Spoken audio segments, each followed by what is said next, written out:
Ah, ok. Bonsoir. En fait, bonsoir. Là, nous sommes, comment dire, dans la deuxième partie de l'ingénierie pour handicap et, comment dire, euh, les failles dans les postes. Ok, nous étions en train de parler du niveau d'études et, comment dire, des attributions. Donc, je disais que en matière de comptabilité, il était préjudiciable de faire des sortes de contrôles, comment dire, très simples, et vraiment très très simples, donc c'est que pas compliqué et compréhensible pour tout le monde. Donc, il s'agissait de faire des tableaux très simples avec, comment dire, des comptes à colonnes mariées. Ça veut dire que, comment dire, pour l'opérant, donc je disais qu'il faut, peut-être si vous voulez passer l'écriture d'achat, c'est-à-dire que c'est la première écriture, comment dire, à l'ouverture de l'entreprise. L'écriture d'achat fait intervenir le fournisseur. Donc, ça veut dire que, comment dire, euh, on va débiter le compte 601 et créditer le compte 401. Donc, ça veut dire que vous créez un compte sur votre page Excel. Comment dire, avec comment dire, des colonnes marées. Donc, débit, crédit. C'est que quand vous mettez le 601 en, en charge, donc le 601 sera débité d'un montant équivalent à celui de la facture. Et comment dire, le compte 401 sera crédité d'un montant équivalent à celui de la facture. Donc, en fait, c'est comme ça que vous devez faire. Donc, c'est que la première écriture, vous créez le compte 601 et le compte 401. Et vous mettez, comment dire, dans chaque rubrique, comment dire, euh, euh, dans chaque rubrique, vous mettez comment dire, les valeurs ou les informations y référentes. Et c'est vrai que quand comment dire, votre opérant, c'est-à-dire que votre BTS le fait, vous venez juste vérifier si les écritures sont bien passées avec, on appelle ça comment? Avec, on appelle ça comment? Euh, avec, euh,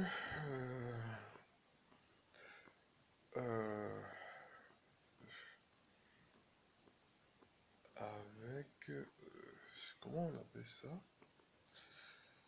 Avec un outil que j'ai créé, comment dire, je l'ai. En fait, c'est l'outil des contrôleurs. Je n'ai pas encore trouvé de nom, mais c'est vrai que si vous êtes intéressé, je peux vous le fournir. Mais bon, si, parce qu'il y a des gens, des contrôleurs qui n'ont pas de formation comptable. Donc, j'ai mis sur pied un manuel, comment dire, un manuel qui marche vraiment. Le manuel est conçu de cette façon. Donc, c'est que, c'est vrai que j'ai listé toutes les opérations de l'entreprise, donc avec toutes les variantes. Et c'est vrai que peut-être pour l'achat des marchandises, achat STEM qui fait intervenir 601 à 401, j'ai mis la facture y afférente. C'est-à-dire que si le contrôleur vient, il vérifie l'intitulé. Si l'intitulé correspond, comment dire, à la page, comment dire, au numéro, comment dire, de mon document, il vérifie juste la régularité de l'opération. En fait, c'est de nouveaux contrôles. Donc, comme les gens ont des difficultés de faire des bilans. J'ai ce manuel. Si vous voulez peut-être vous édifier, ou peut-être vous, si vous avez des problèmes de contrôle, faites-moi signe. Je vous le mets, je vous le mets à disposition. Ok, donc là, déjà d'outils. Donc, c'est que peut-être le marketiste aussi a des outils pour contrôler ce que fait, comment dire, celui qui est sur le terrain. Donc, en matière d'attribution, bon, si vous voulez peut-être, si vous les marketistes, les vendeurs, les techniciens, les financiers, les comptables, vous voulez des améliorations sur les outils de contrôle parce que vous n'avez pas fait tout le travail, tout le temps de passation à l'écriture jusqu'au bilan. Mon ami, c'est pas comme ça. Donc, j'ai fini avec les antagonismes dus au poste. Donc, en deux, il y a ce qu'on appelle les outils. Donc, les outils, comment dire, en matière de profession sont simples. L'outil que vous utilisez doit être simple. Et c'est vrai que ça doit fournir une information fiable pour le décideur. Donc, c'est vrai que le manager, qui est différent de l'opérant, ont des outils très différents.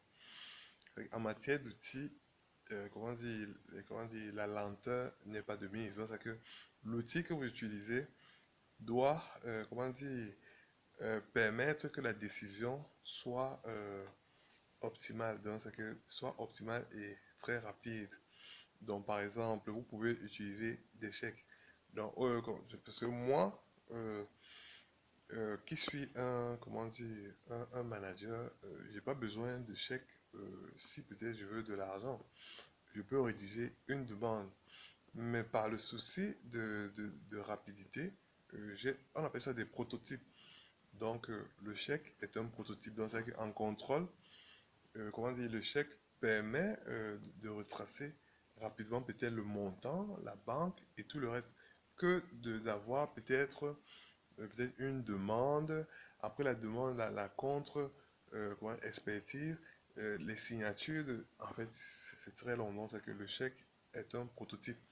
Ça veut dire que le contrôleur, s'il veut peut-être contrôler son activité, il peut mettre des prototypes, peut-être le marketiste.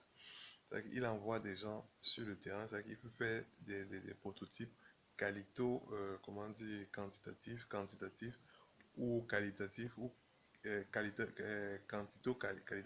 ça dépend de lui.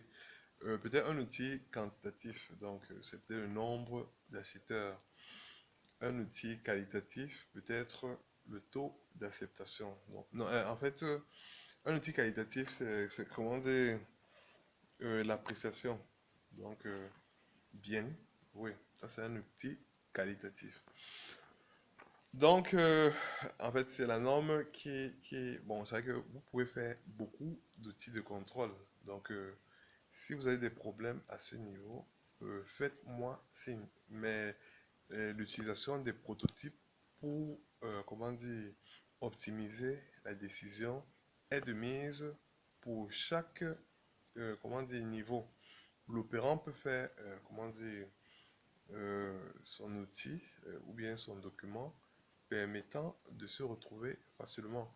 Et c'est vrai que quand il présente ça au patron, le patron ou le manager peut facilement se retrouver que de l'appeler tout le temps, tout le temps. Donc, c'est des trucs que vous faites très parlant. C'est que, par exemple, comme un marketing, c'est que il peut mettre la rubrique nombre d'acheteurs, peut-être 1000, nombre de, comment dire, euh, de boutiques qui ont acheté, peut-être 20, nombre de, comment dire, ah ben, il faut faire des trucs parlants. C'est des informations très strictes où on peut prendre la décision que de faire des rapports et après on ne se retrouve pas. Donc ça c'est des trucs très efficaces. Donc là je ne sais pas combien de minutes il nous reste. J'aimerais aussi parler de mes recherches. Pardon. J'aimerais aussi parler de mes recherches. Comment appréhender? Donc, comment appréhender mes recherches? Mes recherches sont des recherches très simples qui sont basées sur des observations.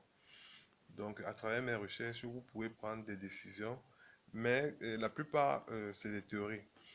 Mais ça a des vérités, parce que une théorie, ça veut dire que on l'utilise pour une question précise, mais elle ne s'applique pas dans tous les contextes. Donc, c'est que en Europe, peut-être, ça peut être caduque, mais ici en Afrique, suivant mes observations, elle peut être très bonne parce que l'Européen a sa façon de voir, l'Africain a sa façon de voir. Donc, peut-être un jour, on utilisera ça en Europe et je le souhaite même. J'aimerais proposer mes travaux.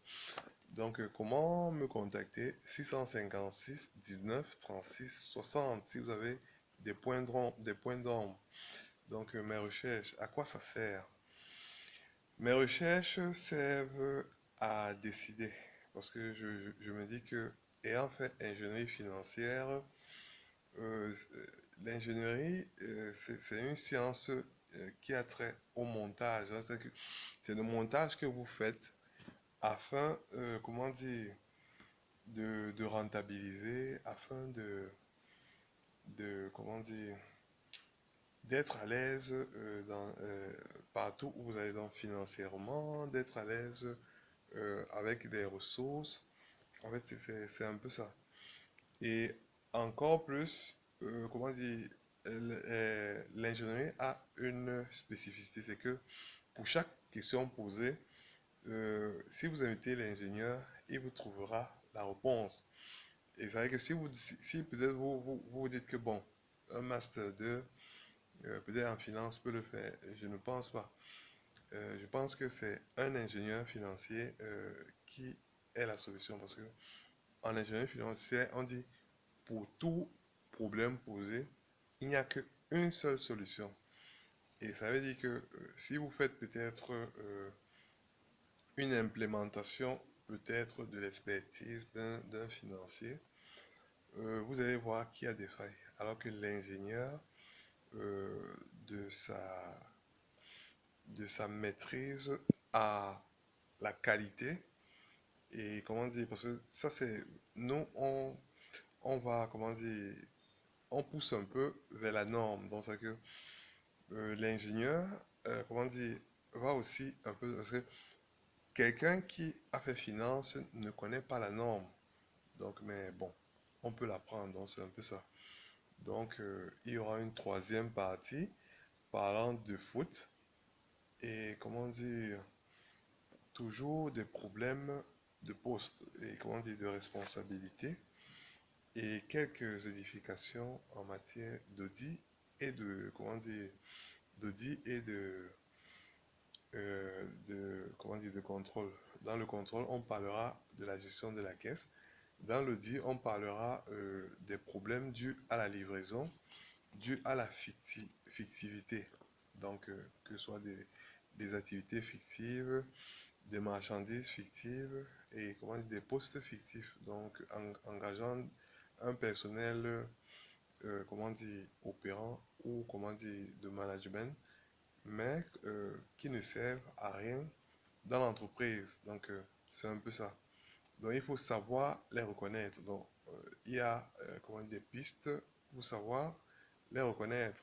Donc, c'est dessus que nous allons euh, euh, nous séparer afin que je puisse poster. Parce que je n'ai que 13 minutes.